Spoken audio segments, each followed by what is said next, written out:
Hey,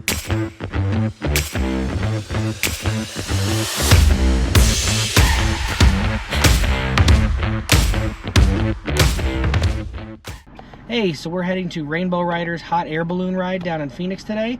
So about an hour ride there, and we'll start from there. So we finally made it to Rainbow Ryders down in Phoenix. This is a photo of my mom and I waiting to leave. Check-in was at 6 a.m. Once we got there, everybody started filling out their waivers. They started pulling the trailers out and getting everything ready, and we'll be on the road soon.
Here you can see them using the large fans to help get that balloon initially filled up.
right now we're about 3,000 feet up.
At this point, we're getting pretty close to the ground and we're coming in to land.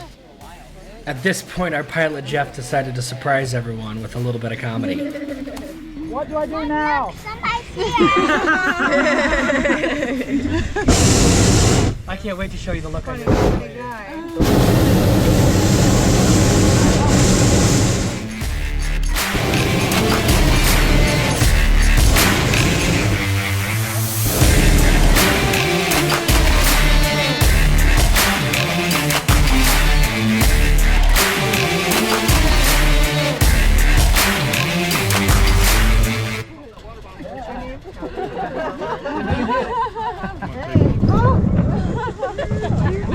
Too bad. That was pretty good. Yeah. I've had plane rides worse. Right. If you guys look up, you can see how the air comes out.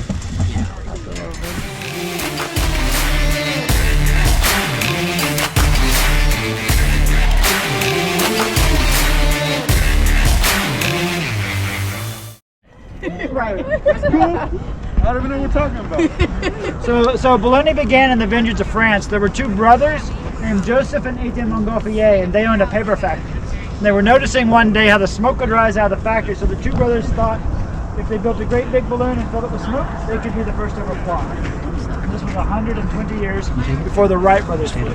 So they started off with a small model, and they held this thing over a nice smoky fire. And sure enough, I just put it out now. Eventually they built one big enough they figured they could tie themselves to it. So they took the idea to King Louis XVI and they asked him what he thought. Of course, he thought it was great that France was going to be the first to ever fly, but he didn't want the Montgolfier brothers to go because he didn't know if your eyes would pop out, if you could breathe, or what would happen when you left the Earth. So he decided the best thing to do would be to go down to the Bastille and grab some prisoners and throw them on board.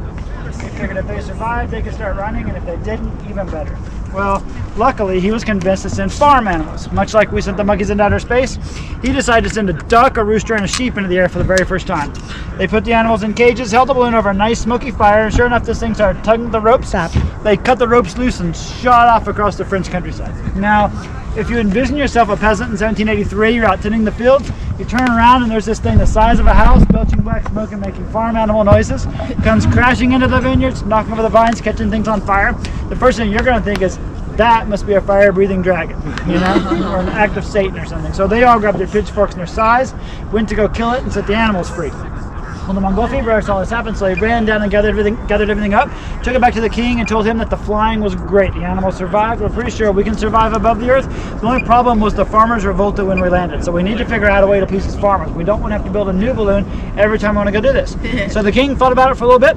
He sent a servant down to the cellar, and the servant brought back a bottle of champagne. He said, the next time you guys go fly, carry the champagne with you, so no matter where you end up, it'll be proof that you're French and that you're civilized. So on November the 21st of 1783, Pilatri de Rosier and the Marquis de Lens launched from the Palace of Versailles with a bottle of champagne on board. They cleared the palace grounds, crashed on the outskirts of town, and gave the champagne to the first person they saw. So it soon became known that when you let the balloons land, you get champagne. Soon ballooning became the rage around Europe, jumped the English Channel into England, then the Irish Sea into Ireland, and of course the Irish write songs and poems and prayers about everything under the sun, and there was an Irish priest that wrote a prayer after his first flight that we now say as a toast.